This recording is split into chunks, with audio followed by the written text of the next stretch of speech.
শিক্ষা যদি দেবেন, ছেলেকে ছোট থেকে দেবেন, কি বলবেন?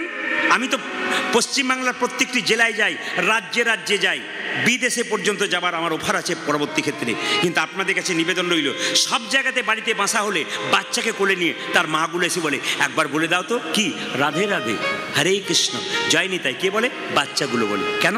বাচ্চাগুলোকে ছোট থেকে শেখানো হয়েছে। আবার বাচ্চাগুলো এসে টুক করে ঝুপ করে প্রণাম করছে, ওর মা ইশারা করেছে, খোকা একবার সঙ্গে সঙ্গে প্রণাম করছে। কেন? শিখিয়েছি, আচার শেখানো। বাচ্চাকে সকালবেলায় মুখ ধুয়ে বলুন, মন্দিরে প্রণাম কর, তোর দাদু ঠাকুমাকে প্রণাম কর, আমাকে আর তোর বাবাকে প্রণাম কর। আচার শেখান। ছোট মেয়ের হাতে মোবাইল নয়, সংস্কার শেখান। আর ছোট্ট ছেলের হাতে আপনি বাইক নয়, ওকে জীবন দান করুন। এক পকেটে গীতা রাখবেন, তো এক পকেটে মোবাইল রাখুন। সপ্তাহে একদিন ছুটি থাকবে, ছেলে মেয়েদেরকে নিয়ে পার্কে বেড়াতে যাবেন না, ওখানে উল্টো পাল্টা জিনিস দেখবেন, মন্দিরে যান। আপনিও প্রণাম করবেন, বাচ্চাটা আপনার পেছন পেছন প্রণাম করবে, বাচ্চাটাকে কিছু সম্পদ দিয়ে যাবেন। এই জন্য বারবার বলছি, সাধুগুরু বৈষ্ণব রাস্তা দিয়ে পেরিয়ে গেলে বাচ্চাকে প্রণাম করার আগে নিজে প্রণাম করবেন আর বলবেন, এনাকে একটু প্রণাম করো, ওনাদের আশীর্বাদ পেলে কাজ হতে পারে।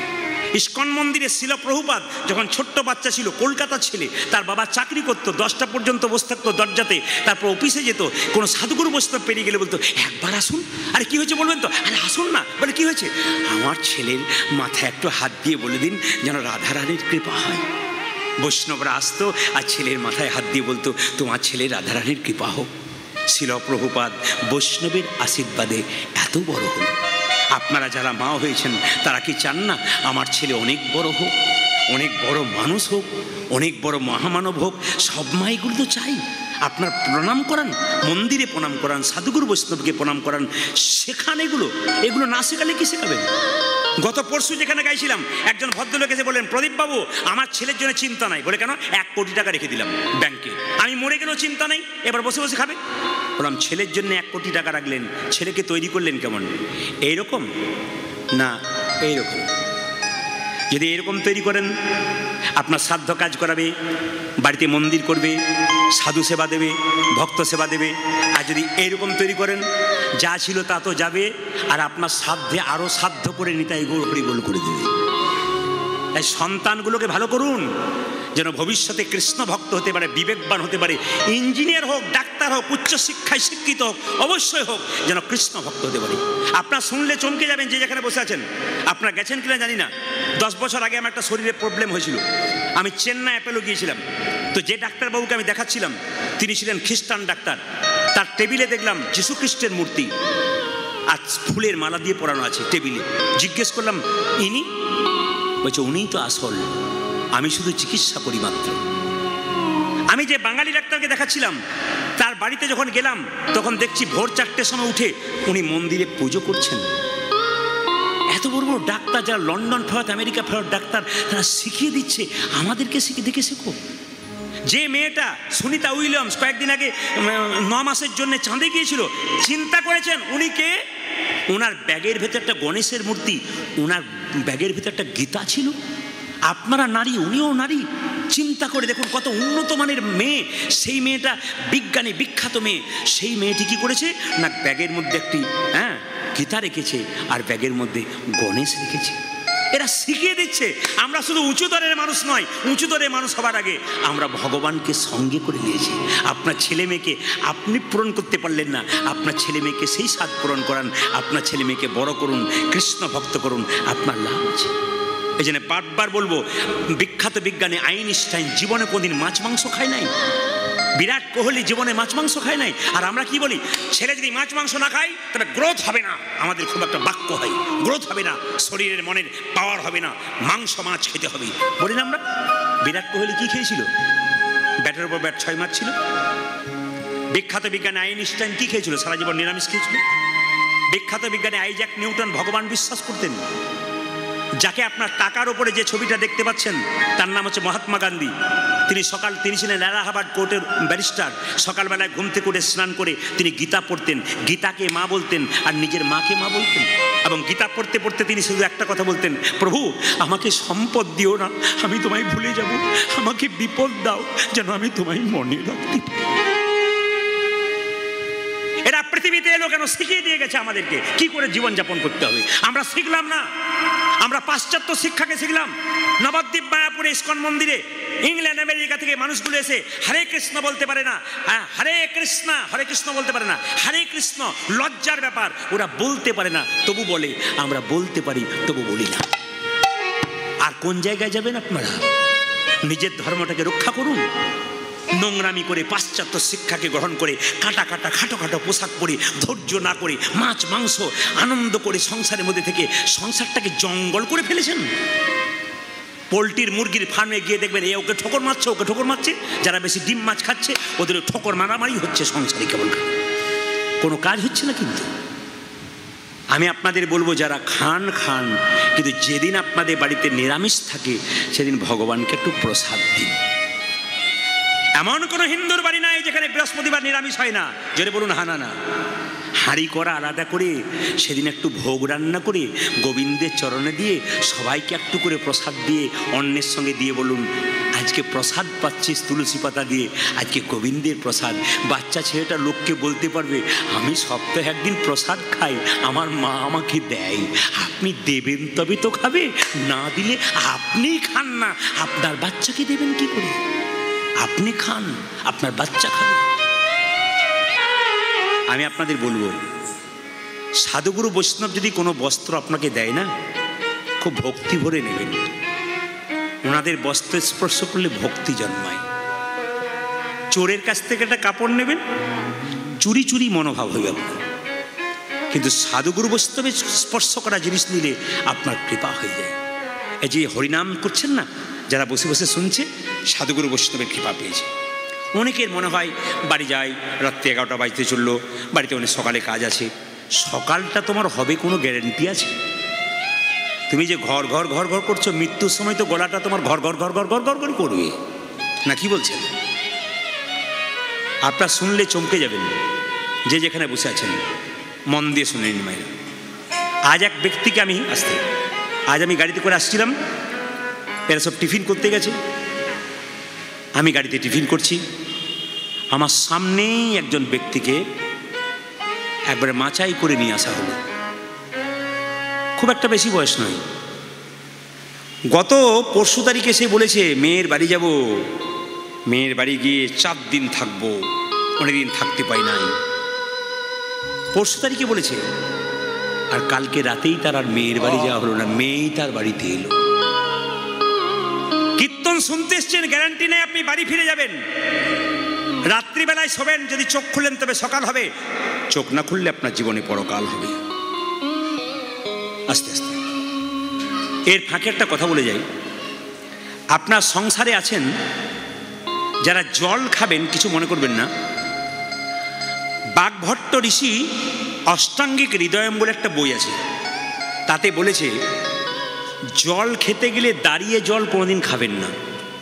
দাদা ভাইয়েরা যারা কীর্তন শুনছেন, যারা বসে আছেন, তারা মন দিয়ে শুনবেন, বাড়িতে শিক্ষাটা দেবেন। কি? দাঁড়িয়ে জল খেলে গোটা শরীরের ব্যথাটা 50 ভাগ বাড়ে। আপনার শরীরে যে ব্যথা না, অনেকে দেখবেন কোমরে ব্যথা, বসতে পারে না, বলে কীর্তন শুনতে যাবো বাবা, বেশিক্ষণ বসতে পারি না গো, কোমরে খুব ব্যথা করে, উঁচুতে বসতে হয়, অনেকের হয় না। এদেরকে লক্ষ্য করবেন, এরা বেশিরভাগ ক্ষেত্রে দাঁড়িয়ে ঢকঢক করে জল খেয়েছে। শুধু দাঁড়িয়ে নয়, বিষ্ণু পুরাণ বলছে যদি বাঁ হাতে কেউ জল খায় তবে সে বৃষ্ঠার সমান হয়। তাই জল যখন খাবেন বাঁ হাতে, এখন তো আমরা সব বোতলের জল, ভোজ বাড়িতে ভোজ খেতে যাচ্ছি আর বোতলের জলটা বাঁ হাতে করে নিচ্ছি আর ডান হাতে করে খাবার খাচ্ছি। সবাই লক্ষ্য করুন, এখন খাবার খাই আমরা চটি পরি, চটি জুতো খুলে নয়, কিন্তু খুব লক্ষ্য করবেন কথাগুলো। এখন যত দিন যাচ্ছে তত আমাদের অধঃপতন আসছে। কি অধঃপতন? এখন দেখবেন মাংসের দোকান খুলেছে, তো আবার দরজার উপরে লিখেছে শ্রীকৃষ্ণ চিকেন সেন্টার। মানে কত অধঃপতন না হলে আমাদের এটা নয়। শ্রীকৃষ্ণ চিকেন সেন্টার, কৃষ্ণের নামে মাংসের দোকান। আবার জুতো কিনতে গেলাম, দোকান থেকে ফিরে এলাম, কেন? Kalimata shoe house. জুতোর প্যাকেটটার উপরে কালীমাতার ছবি আর ভেতরে জুতো ভরা আছে। এর চাইতে লজ্জার কি আছে? হাসি নয়, এগুলো আমাদের লজ্জা হওয়া দরকার। আমরা ধর্মটাকে নিয়ে ছিনিমিনি খেলছি। ভোজ বাড়িতে ভোজ খেতে যান, মেনু কার্ডটা দেখুন, রাধা পল্লবী, আপনাদের হয় কিনা জানি না, হয় এদিকে রাধা বল্লভী, কি সুন্দর শুনতে নাম রাধা বল্লভী, তার নিচে রাধাকে কি সুন্দর মান সম্মান দেয় বলুন তো। চিকেন কাটলেট, মটন কাটলেট রাধার নিচেই। একটু বিচার করে দেখবেন। আপনি বস্তাতে করে চাল কেনেন, জোরে বলুন হ্যাঁ না। চাল কেনেন না? আমরাও চাল কিনি। শ্রীকৃষ্ণ রাইস মিল, কৃষ্ণের ছবি, খুব ভালো কথা যিনি করেছেন, শ্রীকৃষ্ণের ছবি। বস্তাতে চাল শেষ হয়ে গেল, ফাঁকা বস্তাটা বাথরুমের দরজায় আছে, পায়খানা ঘর থেকে বেরিয়ে লোকটি পা দিয়ে শ্রীকৃষ্ণ রাইস মিল। অধঃপতনটার কোন দিকে যাবে আমাদের? এই দিকে তাকাবেন। ধূপকাঠির প্যাকেট কিনেছেন, রাধাকৃষ্ণের ছবি আছে, ঠাকুরের ছবি আছে, প্যাকেট শেষ হলো, প্যাকেটটা কোথায় ফেলালেন? জোরে বলুন, কোথায় ফেলালেন? রাস্তায় ফেলালেন, নর্দমাতে ভাসতে লাগলো ওই প্যাকেটটা। একদিকে রাধা গোবিন্দকে সেবা, একদিকে রাধা গোবিন্দকে অপমান করছে। আমি একটা বাড়িতে কীর্তন করতে গেলাম, কিছু মনে করবেন না, মানে বাড়িতে বাসা, ভদ্রলোক বললেন গ্রামের কীর্তন, আমার বাড়িতে বাসা। প্রদীপবাবু দেখুন আমার বাড়িটার দিকে তাকান। বলে কি না, বাড়ির দরজাতে রাধাকৃষ্ণের মূর্তি এঁকে দিয়েছে, একবার পাথরের মূর্তি সুন্দর করে। তো বলছে দেখছেন তো, বাড়ি ঢুকবার আগেই রাধাকৃষ্ণের মূর্তি এঁকে দিলাম। আমি ভেতরে থাকি, কৃষ্ণ বাইরে থাকে, কৃষ্ণকে রেখেছি দরজার সামনে। আমি জিজ্ঞেস করলাম, আচ্ছা ধরুন প্রচণ্ড বৃষ্টি এলো, পাথর হলো, হ্যাঁ ধুলো হলো, ঝড় হলো, আপনি কোথায় থাকেন? বলে কেন আমি বাড়ির ভেতরে থাকি। কৃষ্ণ কোথায় থাকে? বলে বাড়ির বাইরে। যত ধুলো যত পাথর সব কৃষ্ণ খাক। আমরা আর কত নিচে নামবো একটু বিচার করবেন কথা বলুন। আমরা কত নিচে নামতে পারি, আমরা কত নিচের দিকে নামতে পারি। সাধুগুরু বৈষ্ণব দেখলে প্রণাম করি না, ঠাট্টা করে দিই আমরা। এর চাইতে লজ্জার কি হতে পারে? এই জন্য বারবার আপনাদের বলবো যে যেখানে বসে আছেন মায়েরা সবাই মন দিয়ে শুনবেন, এই কাজগুলো আপনারা করবেন না। দাঁড়িয়ে জল খাবেন না, বাঁ হাতে জল খাবেন না। সন্ধ্যাবেলায় 3টে কাজ আপনারা করবেন না। যম সংহিতা পড়বেন, পরিষ্কার করে বলছে সন্ধ্যাবেলায় 3টে কাজ করতে নেই। কি কি? শুয়ে থাকতে নেই, সন্ধ্যাবেলায় শুতে নেই, সন্ধ্যাবেলায় খেতে নেই, আর সন্ধ্যাবেলায় স্বামী স্ত্রীর সঙ্গ করতে নেই। যম সংহিতা পড়বেন, দেখবেন পরিষ্কার পেয়ে যাবেন। শুতে নেই কেন? যে সন্ধ্যাবেলায় শুই, যদি শরীর অসুস্থ থাকে তবে শোবেন। সুস্থ মানুষ সন্ধ্যাবেলায় শুতে পারবে না। কেন? সুস্থ মানুষ সন্ধ্যাবেলায় শুলে যম সংহিতা বলছে দারিদ্রতা দিনের পর দিন বেড়ে যায়। আর যদি কেউ সন্ধ্যাবেলায় খায়, সন্ধ্যা পেরিয়ে বাচ্চাকে খাবার দেবেন, স্বামীকে দেবেন, বাড়ি কাউকে দেবেন, সন্ধ্যাতে দেবেন না। কেন? সন্ধ্যার সময় খেলে কি হয়? ব্যাধি হয় রোগের মধ্যে, দেহের মধ্যে। আর কি হয় মায়েরা? স্বামী স্ত্রীর সঙ্গ করলে অসুর সন্তানের জন্ম হয়, দেবতা সন্তানের জন্ম হয় না। কশ্যপ মুনি তার 2টো স্ত্রী ছিল, দিতি এবং অদিতি। একজন অসুর সন্তান দিল, একজন দেবতা সন্তান দিল। একজন সন্ধ্যাটাকে মানে নাই, তাই অসুর সন্তানের জন্ম দিয়ে বসে আছে। তাই আপনাদের কাছে নিবেদন রইল, অনেক কিছু কথা আছে, অনেক ব্যাপার আছে, অনেক জানবার জিনিস আছে, কিন্তু কি করবেন? অত জানাতে গেলে তো রাত্রি পেরিয়ে যাবে। তাই আপনারা সবাই একটু মাথায় কাপড়টা নিন। ছোট্ট ছেলে দুঃখী যাচ্ছে, একবারে সবাই মিলে ভক্তি করে বসবেন, সবাই বাবু হয়ে। মায়েরা ছোট্ট দুঃখী ঝাঁট দিচ্ছে, আর সোনার ঝাঁটাকে বলছে সোনার ঝাঁটা তুই আমায় কৃপা কর, জয় রাধা শ্যামে জয়। সবাই উলুদ হয়ে দেবেন। রাধা গোবিন্দ যেখানে নৃত্য করে, জয় রাধা শ্যামে জয়, জয় গিরিধার।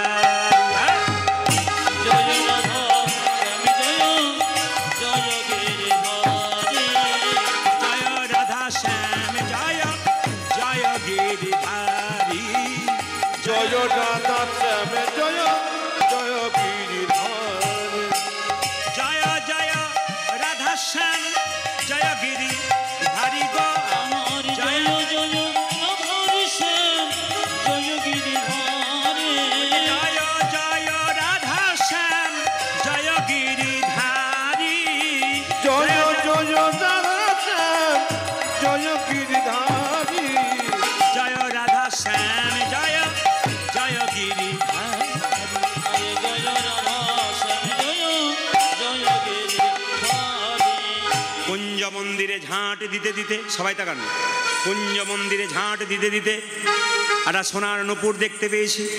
মনে মনে ভাবলো বাহ বাহ বাহ, এ সোনার নূপুর কার? ও এই যার বটা আমার গুরুদেবকে দিয়ে দেবো, যার বটা তাকে দিয়ে দেবে। কিন্তু যেই না সোনার নূপুরটাকে স্পর্শ করেছে, গোটা শরীর শিহরণ জেগে গেছে। মনে মনে ভাবছে বুঝেছি বুঝেছি, কোনো ভক্তের ব্যবহৃত দ্রব্য ব্যবহার করলে এইরকমই হয়। কৃষ্ণদাস যেই না নূপুরটাকে বুকে নিয়ে কাঁদছে, রাধারানী বাড়িতে গিয়ে ললিতাকে বলছে ললিতা সর্বনাশ হয়ে গেছে, ললিতা সর্বনাশ হয়ে গেছে। বলে কেন? প্রতিদিন কুঞ্জ মন্দিরে আমি যাই, কোনোদিন আমার নূপুর হারাই না, আজকে নূপুর খুলে গেছে, ললিতা তুই নূপুরটা নিয়ে আই। ললিতা বলছে আমি যাবো কি করে, আমায় সবাই চিনে ফেলবে। মায়েরা যদি কোনোদিন বৃন্দাবনে যান, তাই দেখবেন বৃন্দাবনের মেয়েরা কিন্তু এখন করে কিনা জানি না, আগে কিন্তু বৃন্দাবনের মায়েদের মাথার কাপড় ছিল এরকম। একবার ব্রজবাসিনীদের মাথার কাপড় কেমন, হ্যাঁ এরকম করে শুধু সামনেটা দেখতে পেতো, পাশে কাউকে দেখতে পেতো না। এখন আর তা নাই। আমার মায়ের মা বেঁচেছিল 95, মাথার কাপড় এখানে এইখানে। আমার মা বেঁচেছিল 80, মাথার কাপড় এখানে। আমার কাকিমা আছে 65, খোঁপা মানে বাম্পার পর্যন্ত এলো। এখন যারা বাড়িতে আছে আর বাম্পার টাম্পার না, হাইওয়ে রোড হয়ে গেছে। এখন দেখবেন মায়েরা ভাসুর দেখলে মেয়েরা পর্দা নিত না, জোরে বলুন। ভাসুর দেখলে পর্দা নিত না আগে ভাসুর দেখলে পর্দা নিত, এখন আর নাই না কেন? যেদিন থেকে ভাসুর হলো বর্দা, সেদিন থেকে সরে গেল পর্দা। বর্দা হলো আর পর্দা সরে গেল। না না, আমি আপনাদের তবে একটা কথা বলে রাখি, আপনাদের এখানে আসতে আপনাদের এই যে কাকা এদিকে, হ্যাঁ কথা কম বলো, এই দেখান সবাই লক্ষ্য করুন। আপনাদের এখানে শ্রোতা দেখলাম 10-12 হাজার শ্রোতা দেখেন, আর এই কয়েকটা শ্রোতাদের শ্রোতা বলে, হ্যাঁ শ্রোতা দেখলাম। শ্রোতা ক প্রকার? শ্রোতা হচ্ছে 3 প্রকার। একটি শ্রোতা, আমি তো দেখতে পাচ্ছি, আমি সবার দিকে একবার করে তাকাচ্ছি, কোনগুলো পাকা কোনগুলো কাঁচা বুঝতে পারছি। মালদা জেলায় যাবেন, দেখবেন আম কিনতে যাবেন, পেটিতে আম ভরে, 60টা পাকা আম, 40টা কাঁচা। জানে পাকা 60টার সঙ্গে 40টা ভরে দিলে ওগুলো পেকে যাবে। এক বস্তা আলু কিনুন, 3টে পচা আলু ভরে দিন, দেখুন বস্তাটা কী অবস্থা হয়। যেগুলো পচা ভরা থাকবে আপনার সামনে, সেগুলো আপনাকে নিতাই হরিবোল করে নিয়ে যাবে। আর 60টা আমের পাশে 40টা কাঁচা আম বসলে, সাধুগুরু বৈষ্ণবের পাশে বসলে আপনি পেকে যাবেন, গোবিন্দ সেবাই লাগবে। সবাই তাকান। এখন শ্রোতা 3 প্রকার। যারা মন দিয়ে কীর্তন শুনছে, আমি মুখের দিকে তাকাচ্ছি সবাইকে একবার করে। যারা দাঁড়িয়ে আছে ওখানে, একজন বাবা বয়স্ক, অনেক কম বয়সের দাদারা দাঁড়িয়ে আছেন পাঁচির ওপাশে।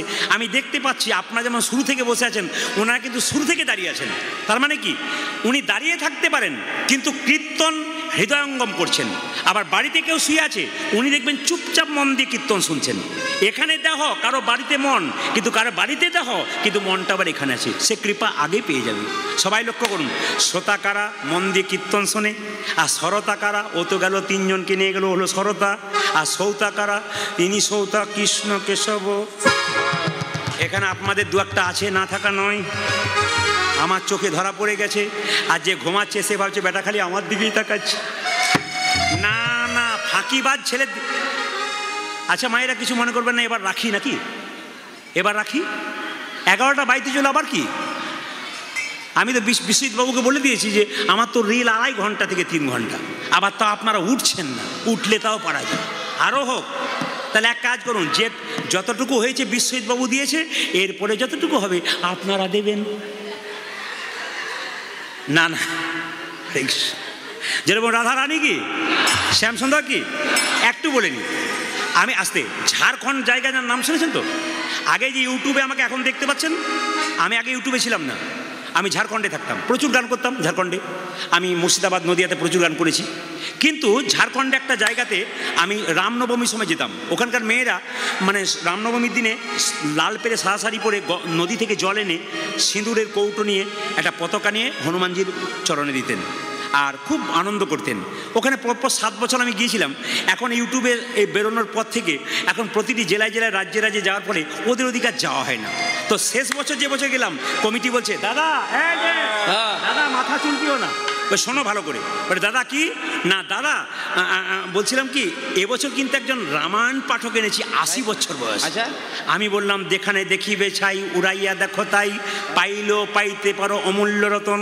আমার তখন কম বয়স, মনে মনে ভাবলাম বৃদ্ধ ব্যক্তি 80 বছর বয়স পাঠ করবে মানে কিছু মালপত্র ভালো আছে, এর কাছ থেকে নিতে হবে। আমি চুপচাপ শুনছি, আমাকে একটা চেয়ার দিয়েছে শুনতে। লক্ষ্য করুন মায়েরা, বিকেল 4টা থেকে 7টা রামায়ণ, 7টার পরে আমার কীর্তন। এখন বলুন তো, এখানে যদি 4টা থেকে 7টা রামায়ণ হতো, 7টা থেকে 10টা কীর্তন হতো, তাহলে বিকালবেলায় শাশুড়িরা আসতো না বউরা আসতো? কারা আসতো? শাশুড়িরা। বউগুলো কি বলে, ঘরে বসে বসে কী করছেন, খালি ঘরে ঘুর ঘুর ঘুরছে, মানে বাইরে বার করতে পারলেই শান্তি আর কি। এখন লক্ষ্য করুন, কীর্তন আরম্ভ, রামায়ণ আরম্ভ হয়েছে। একজন বুড়িমা তার নাতনিকে আঙুলে ধরে এসেছে, বস্তা পেতেছে। রামায়ণ যখন শেষ হলো, বুড়িমা পা লম্বা করলো। আমার যখন কীর্তন আরম্ভ হলো, বুড়িমা গা লম্বা করলো। আমার যখন কীর্তন শেষ হলো, বুড়িমা নাক ডাকতে শুরু করলো। পার্টি আছে, আমার দলে পার্টি আছে। নাক ডাকতে শুরু করলো, কীর্তন 3 দিন হয়ে গেছে, কুঞ্জ বর্ণনে পড়ে এসে বলছে, বাবা প্রদীপ তোর কীর্তনে যে কি মজা, আমি ছাড়া কে বুঝবে? আমরা মাসি তুমি তো ঘুমোচ্ছিলে, তুমি কি বুঝলে? বলছে আমি যা বুঝেছি কেউ বুঝে নাই। বলে কীরকম? বলছে আমার ছেলেরা আমাকে এত ভালোবাসে, রাত্রিবেলায় শোবার সময় 3টে ফ্যান দেয়, 2টে ঘুমের ট্যাবলেট দেয়, তবু ঘুম আসে না। আর তোর কীর্তনে কি ঘুম, আমার ঘুমই ছাড়ে না। যা কাজ তো হয়েছে না, কি হয়েছে তোর কীর্তনে কি ঘুম ছাড়ে না? এখন লক্ষ্য করুন, যে রামায়ণ পাঠ করছে তাকে গিয়ে বলছে, বাবা তোর রামায়ণ পাঠ খুব ভালো। এখন যাকে ভালো বলা হবে তার তো খুব আনন্দ। রামায়ণ পাঠক বলছে, বুড়িমা বুঝতে পেরেছো? বলছে, বাবা রে 3 দিন ধরে রামায়ণ পাঠ শুনলাম, সবই বুঝেছি, একটা জিনিস মাথায় ঢোকে নাই। বলে কি? রাম রাক্ষস না রাবণ রাক্ষস? রামায়ণ পাঠক বলছে, রাম ও রাক্ষস নয়, রাবণ ও রাক্ষস নয়, রাক্ষস আমি যে তোমাকে বোঝাতেই পারলাম না। দেখবেন আবার মন দিয়ে না শুনলে বলবে প্রদীপ পাল রাক্ষস ছিল, ওটা বোঝাতেই পারলো না। সবাই মিলে মায়েরা কোন জায়গায় ছিলাম? কোন জায়গায় ছিলাম? যেরকম রাধা রানী কি, শ্যাম সুন্দর কি, মদন মোহন কি, ললিতা তুই যা নুপুরটা নিয়ে আয়। ললিতা যাচ্ছে, মায়েরা মাথায় কাপড় নিয়ে ললিতা যাচ্ছে। রাধা কৃষ্ণ নামে লইয়া ললিতা চলে, রাধা কৃষ্ণ রাধা কৃষ্ণ নামে লইয়া ললিতা চলে, আজি রাধা কৃষ্ণ নামে লইয়া ললিতা চলে। কুঞ্জ মাঝে কৃষ্ণ দাস ভাসে নয়ন জলে, কুঞ্জ মাঝে আমার কুঞ্জ মাঝে কৃষ্ণ ভাসে নয়ন জলে, কুঞ্জ মাঝে কুঞ্জ মাঝে কৃষ্ণ দাস ভাসে নয়ন জলে গো, কুঞ্জ মাঝে কৃষ্ণ দাস ভাসে নয়ন জলে গো।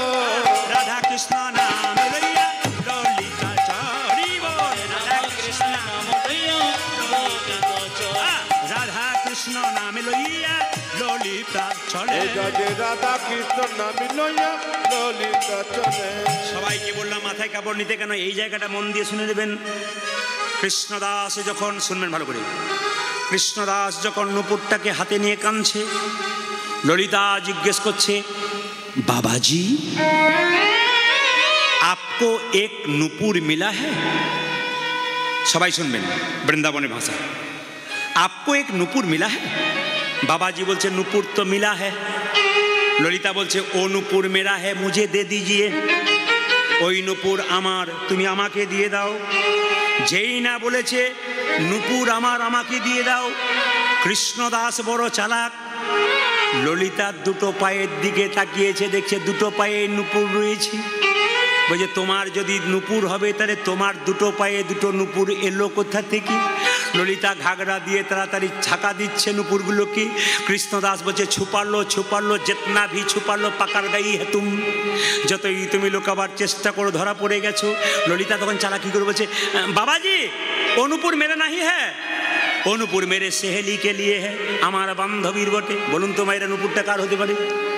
বাহ বাহ, ভেরি গুড, সুন্দর, ধন্যবাদ জানাই আপনাদেরকে, খুব খুশি হলাম আমি। আসলে বিশ্বজিৎবাবু যিনি আছেন মায়ের ভক্ত, মা মনসার সামনে আছেন, আর আমিও কিন্তু মায়ের ভক্ত। আমার জেঠিমা মায়ের মন্দিরে একটা প্রদীপ দিয়েছিল। মা মনসার মন্দির আমাদের বাড়িতে 7টা মা আছে, ইউটিউবের মাধ্যমে দেখতে পাবেন, প্রতি চৈত্র মাসে একটা অনুষ্ঠান হয় বড়। তো সেই মায়ের মন্দিরে প্রদীপ দিয়েছিল। আমার জেঠিমা বলেছিল যে ছেলে হয় তো প্রদীপ নাম রাখবো। ওই জন্য আমি মাতৃভক্ত খুব। আমি মা মনসার কৃপাতে আমি কৃষ্ণের চরণ পেয়েছি, কৃষ্ণের কৃপা পেয়েছি, সাধুগুরু বৈষ্ণবের আশীর্বাদ পেয়েছি। তো সবাই লক্ষ্য করুন, এই জন্য মায়ে মায়ে মিলিয়ে দিয়েছে।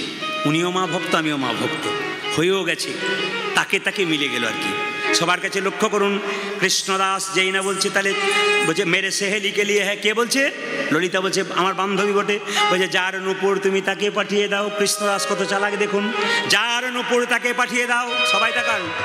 ললিতা গিয়ে বলছে রাধে রাধে, কি সর্বনাশ হয়ে গেছে। বলে কেন? গোড়াতেই গলদ করে ফেলেছি।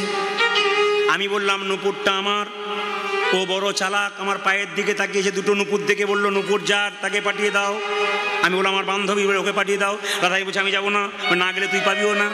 রাধারানী বলছে তাহলে আমি কী করে যাবো? বলছে আমি যেমনভাবে গেলাম তুই সেভাবে চল। ললিতা আগে আগে যাচ্ছে, রাধারানী পেছন পেছন যাচ্ছে। রাধা কৃষ্ণন আহা ভাইরা, আহা ললিতারও সঙ্গে তখন রাধারানী চলে, ললিতারও সঙ্গে তখন রাধারানী চলে, ললিতারও সঙ্গে তখন রাধা রানী চল। ও যাজ ললিতার সঙ্গে তখন রাধা রানী চলে। কৃষ্ণ দাস নুপুর পেয়ে ভাসে নয়ন জলে গো। কৃষ্ণ দাস নুপুর পেয়ে ভাসে নয়ন জলে গো। কৃষ্ণ দাস নুপুর পেয়ে ভাসে নয়ন জলে গো। আদি কৃষ্ণ দাসী নুপুর পেয়ে ভাসে নয়ন জলে গো। ললিতার সঙ্গে তখন রাধা রানী চলে। ললিতার সঙ্গে ও যে ললিতার সঙ্গে তখন রাধা রানী চল। ও যাজ ললিতার সঙ্গে তখন রাধা রানী এইবার চলে। তাকান, এবার দারুণ ইন্টারেস্টিং ঘটনা কি, রাধারানী যেই না মাথায় কাপড়টা নিয়ে বলছে বাবাজি। কৃষ্ণদাস মনে মনে ভাবছে এতদিন নারী কণ্ঠস্বর শুনেছি, এমন নারী কণ্ঠস্বর কোনোদিন শুনি নাই। আমার মনে প্রাণ সব জুড়িয়ে গেল। তুমি কে बाबाजी? आपको एक नुपुर मिला है? नुपुर तो मिला है, वो नुपुर मेरा है, मुझे दे दीजिए। एक ही कथा। कृष्णदास बोल्लो ए नुपुर जे तुम्हार तार प्रमाण की? বলে আমার পায়ের দিকে তাকাও, একটা পায়ে নুপুর আছে, একটা পায়ে নাই। কৃষ্ণদাস বলছে তোমাকে আমি বিশ্বাস করতে পারলাম না। একটু আগে যে মেয়েটা এসছে সেটা তোমার সঙ্গে আবার এসেছে, ও মিথ্যা কথা বলেছিল, মিথ্যাবাদীর সঙ্গে এসছে বলে আমার বিশ্বাস হচ্ছে না। কৃষ্ণদাস বলছে আমার তোমাকে বিশ্বাস না, এই নুপুর তোমার হবে। বলছে কৃষ্ণদাস তোমাকে বিশ্বাস করাবো? বলে হ্যাঁ, তুমি প্রমাণ দেখাতে পারবে এই নুপুর তোমার কিনা? কৃষ্ণদাসকে রাধারানী বলছে শোনো কৃষ্ণদাস, আমার হাত, আমার পায়ের নুপুর তোমার হাতের নুপুর মিলাইয়ে দেখো, যদি মিলে যাই তবে নুপুর তুমি আমায় দিয়ে দিও। কৃষ্ণদাস মনে মনে ভাবে এটা একটা কথা বটে, আমার পায়ের নুপুর তোমার হাতের নুপুর যদি মিলে যায় তবে নুপুর তোমারই। ওগো রাধে, মনে মনে ভাবছো ওগো তুমি যদি তোমার পায়ের নুপুরটা দেখাতে পারো, যেই না রাধা রানী নিজের পায়ের নুপুরটা দেখিয়েছে, কৃষ্ণদাস হাতের নুপুরের সঙ্গে মিলিয়ে দেখছি এই নুপুর যেমন ঝকঝকে ওই নুপুর তেমন ঝকঝকে, এই নুপুরে যা আছে এই নুপুরে তাই আছে। কৃষ্ণদাস বলল না না, এখনো প্রমাণ হয় নাই এ নুপুর তোমার। রাধারানী বলছে কেন প্রমাণ হয় নাই? বলে এখনো বাকি আছে। বলে কিরকম? আমি যখন কুঞ্জ মন্দিরে ঝাঁট দিচ্ছিলাম, যার চরণের নুপুর সেই জায়গাতে ঝাঁট দি নাই, ওই চরণটা আর তোমার চরণতলটা মিলাইয়ে দেখিব, যদি মিলে যায় তবে তোমাকে নুপুর দেব। কত চালাক দেখুন! আপনারা যারা মন দিয়ে কীর্তন শুনছেন কত জ্ঞানের কথা। আমি এত বোকা নয়। আমি যখন কুঞ্জ মন্দিরে ঝাঁপ দিচ্ছিলাম, যার চরণের নুপুর না তার চরণতলটা ঝাঁপ দি নাই, তোমার চরণতল আর ওই চরণতলটা দেখব, যদি মিলে যায় তবে আমি তোমাকে নুপুরটা দিয়ে দেবো। কৃষ্ণদাস যেই না বলেছে চরণ দেখাও, ললিতা বলছে রায় তাড়াতাড়ি কর, তাড়াতাড়ি কর, চরণটা দেখা। রায় বলছে চুপ কর, সকাল থেকে খালি কৃষ্ণদাসের পক্ষে কথা বলছিস, চুপ কর, দেখা তাড়াতাড়ি চরণটা দেখা।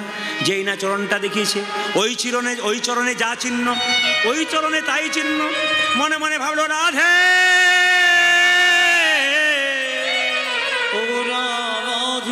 ওগো প্রেমময়ী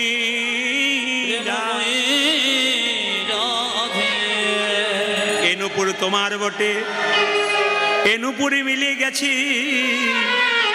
এসেছো যদি কৃপা করি তবে দেখাও তোমার স্বরূপে, দেখাও দেখাও তোমার স্বরূপ, দেখাও তোমার স্বরূপ, দেখা কৃপা করে এসেছো যদি দেখাও তোমার স্বরূপে, দেখাও কৃপা করে এসেছো যদি দেখাও তোমার স্বরূপে, দেখাও কৃপা করে এসেছো যদি প্রেমময়ী রাধা রানী, কৃপা করি এসেছো যদি, ও তুমি কৃপা করি এসেছো যদি, আজ দেখা তোমার স্বরূপ, দেখা।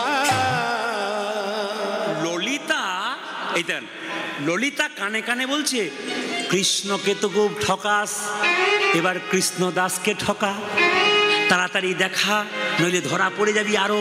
সঙ্গে সঙ্গে বলছে এই দেখ, সকাল থেকে তুই কৃষ্ণদাসের পক্ষে বলছিস, আমার পক্ষে বলছিস না। ললিতা বলছে আমাকে ধমক দিবি না, তুই আমার সঙ্গে চালাকি করলে হবে কি, তোকে আমি ধরে ফেলেছি।